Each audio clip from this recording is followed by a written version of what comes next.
Le petit bonhomme de pain d'épices. Un conte raconté par Anne Fronsac, illustré par Gérard Franquin, dans la collection des albums du Père Castor aux éditions Flammarion. Il était une fois un petit vieux et une petite vieille qui habitaient une jolie maison tout en haut d'une colline. Le petit vieux aimait jardiner dans son jardin. Il cultivait toutes sortes de légumes et passait de longues heures à les regarder pousser. La petite vieille, elle, aimait bien travailler au chaud dans sa cuisine. Chaque jour, elle confectionnait pour son époux de délicieux gâteaux. Ce matin-là, elle décida de faire une surprise au petit vieux. Elle réfléchit un moment, puis se mit à travailler sa pâte. Bientôt, sous ses doigts habiles et agiles, apparut un petit bonhomme de pain d'épices qui souriait. Ses yeux étaient 2 raisins secs et sa bouche une cerise.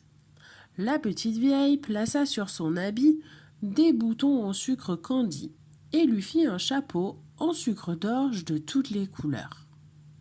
Puis, elle mit le bonhomme de pain d'épices à cuire au four et s'assit sur sa chaise à bascule pour se reposer.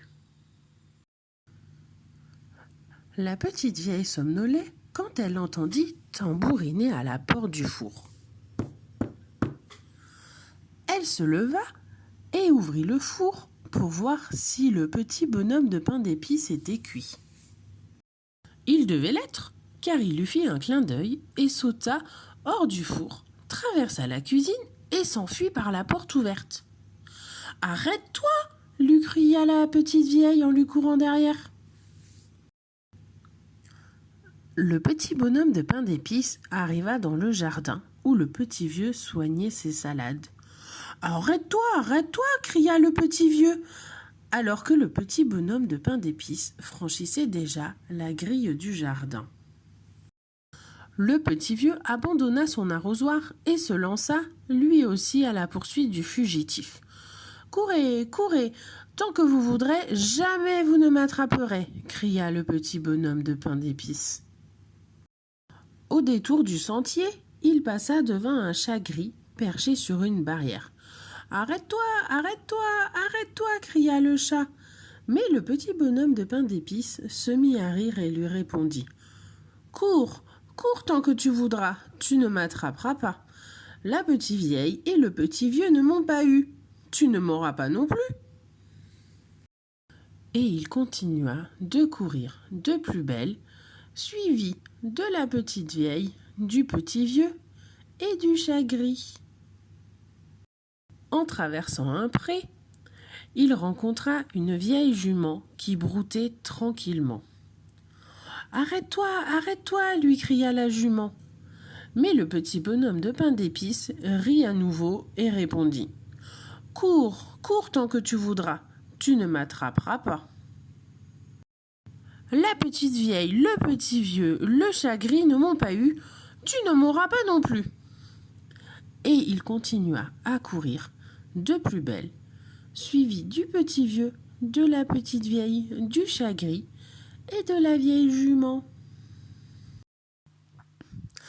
Quelques instants plus tard, il rencontra un petit garçon et une petite fille qui marchaient sur la route. « Arrête-toi, arrête-toi !» cria le petit garçon. « Arrête-toi, arrête-toi !» cria la petite fille.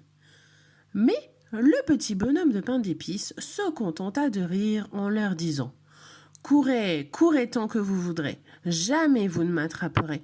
La petite vieille, le petit vieux, le chaton gris et la vieille jument ne m'ont pas eu. Vous ne m'aurez pas non plus. » Et il continua de plus belle, suivi du petit vieux et de la petite vieille, du chat gris, de la vieille jument, du petit garçon et de la petite fille. Un peu plus loin, dans une prairie, le petit bonhomme de pain d'épices aperçut une vache noire et blanche qui ruminait au soleil. Arrête-toi, arrête-toi, lui cria-t-elle.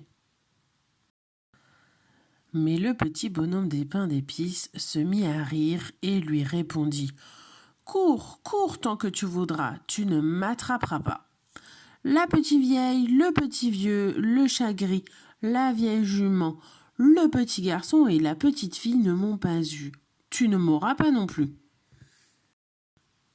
Et il continua de courir de plus belle, suivi de la petite vieille, du petit vieux, du chat gris, de la vieille jument, du petit garçon, de la petite fille et de la vache noire et blanche.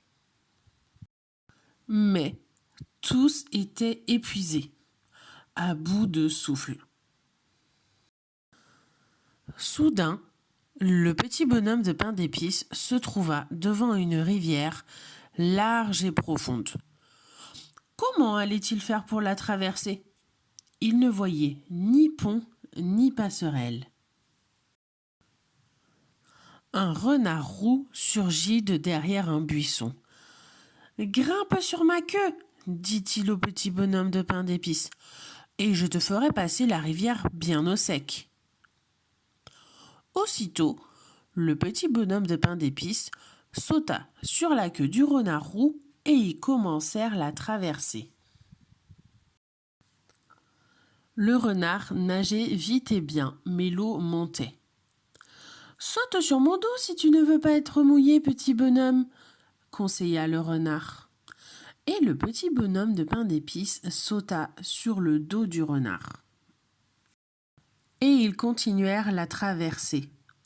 Mais l'eau montait encore.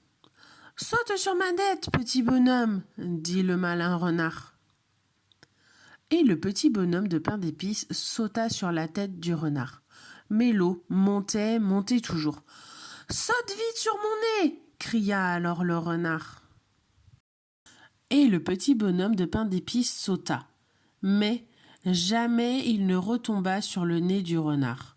Le renard l'avait avalé. N'est-ce pas triste? Mais après tout, le pain d'épices n'est-il pas fait pour être mangé?